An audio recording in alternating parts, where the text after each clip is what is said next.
Have you ever been lost in a new city, phone battery almost dead, and you needed to ask a stranger for help, but the words just wouldn't come out?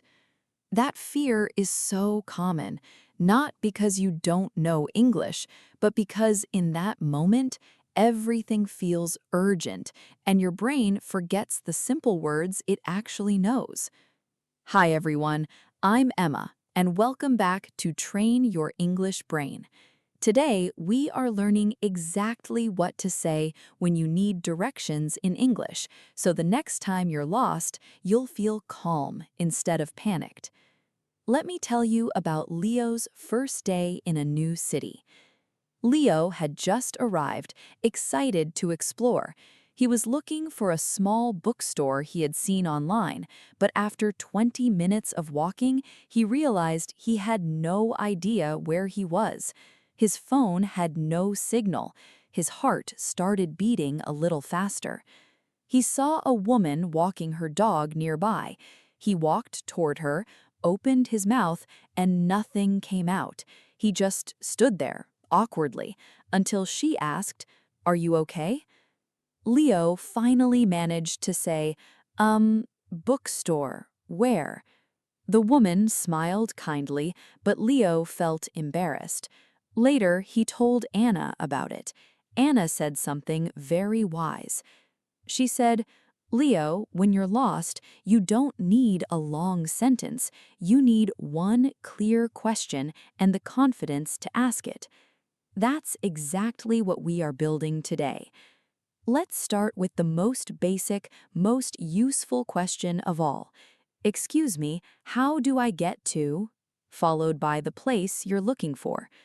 Let's practice this together. "Excuse me, how do I get to the train station?" "Excuse me, how do I get to the train station?" You can change the ending to any place. "How do I get to the nearest pharmacy?" "How do I get to the bus stop?" Now, once you ask, the person will usually start explaining directions, and this is where many learners freeze, because directions can come fast, with words like turn, straight, and block. Let's learn the key direction words first, so your ears are ready. Go straight means to continue walking forward without turning. Go straight. Go straight. Turn left and turn right are probably the most important direction words of all. Turn left, turn left, turn right, and "it's on the corner" means the place you're looking for is right where two streets meet. It's on the corner. It's on the corner. Let's go back to Leo's story. After his awkward moment, Leo took a breath and tried again, more clearly this time. He said, "Excuse me, how do I get to Main Street Bookstore?" The woman smiled kindly and said, "Oh, sure. Go straight for 2 blocks, then turn left. It's on the corner next to a coffee shop." Leo understood every word this time because he recognized the pattern: go straight, turn, corner. His brain didn't need to translate anything, it just recognized the shape of the sentence. He said, "Thank you so much," and the woman waved and continued walking her dog. This moment felt small, but for Leo, it felt huge. Now, sometimes, even with the direction words, you might not fully understand, and that's completely okay. There's a wonderful, simple phrase you can use anytime you're confused. "Sorry, could you point that way?" "Sorry, could you point that way?"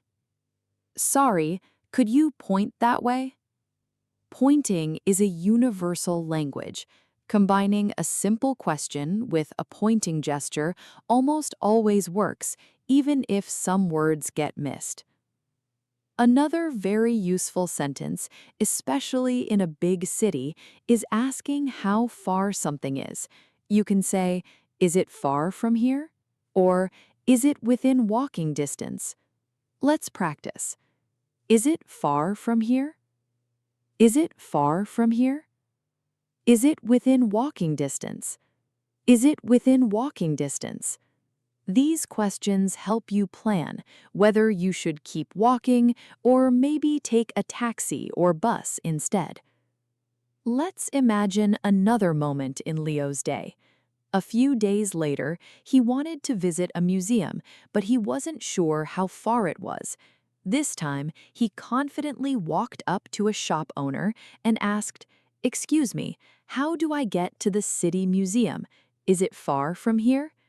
The shop owner replied, "Not too far, about a 15-minute walk. Go straight, then turn right at the traffic light." Leo smiled and said, "Perfect, thank you." He walked away feeling proud. Just a few days earlier, this same situation would have made him freeze completely. Now it felt almost natural. Let's add one final, very practical phrase. What to say if you don't understand at all and need someone to repeat slowly. You already learned a similar phrase in our phone call episode, and it works perfectly here too. You can say, "Sorry, could you say that again, a little slower?" "Sorry, could you say that again, a little slower?" "Sorry, could you say that again, a little slower?" This phrase is like a safety net. No matter how confusing the directions feel, this sentence gives you a second chance to understand. Let's review all the key phrases from today one more time together. "Excuse me, how do I get to the train station?" Go straight, turn left, turn right. "Sorry, could you point that way?" Is it far from here? "Sorry, could you say that again, a little slower?" These phrases might feel small, but together they give you the power to navigate any unfamiliar street in any English-speaking city with confidence instead of fear. Now, here is your homework for today. Think of a place near your home, maybe a shop, a park, or a station. Practice asking for directions to that place out loud, imagining a stranger giving you an answer with "go straight" and "turn left." This builds real confidence before you ever need it in a real situation. If you want an extra challenge, try using a Maps app with the sound off and practice describing the directions out loud in English, as if you were explaining them to a friend.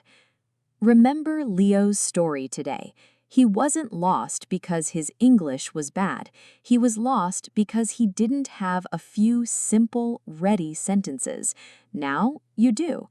So the next time you find yourself unsure of the way in a new city, a new street, or a new place, take a breath, remember today's phrases, and just ask. You are more ready than you think. Thank you for listening today, and I'll see you in the next episode of Train Your English Brain.